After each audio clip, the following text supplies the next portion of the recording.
এটার বয়স 45। এটার প্রাইস হচ্ছে 4.5 লক্ষ টাকা।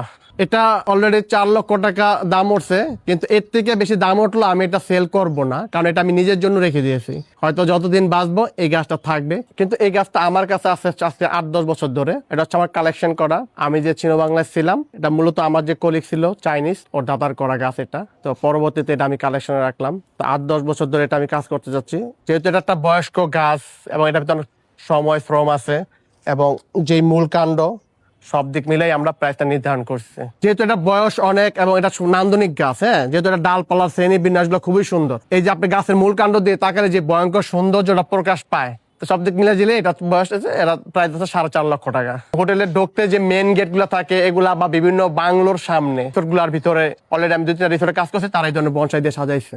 কারণ আমি তো এত কাজ করছি যে সব গাছও সেল করছি, কিন্তু কিছু কিছু মাস্টার পিস আমি রেখে দিয়েছি বা রেখে দিব, তার মধ্যে এটা একটা। এবং এটার সাথে একটা আছে পটোকার্পাস, সেটা আমি রেখে দিব। এটা প্রেমনা আছে, সেটা আমি রেখে দিব। কারণ এগুলো হচ্ছে আমার সাইনবোর্ড কাজে। এটা হচ্ছে আমি আমার ওয়াইফকে গিফট করছি তার বার্থডেতে। এটা আজ থেকে 7-8 বছর আগে দিয়ে দিছি তাকে, এবং এটা মালিক হচ্ছে সে, এবং সেই বলেছে এটা সেল করবে না কখনো।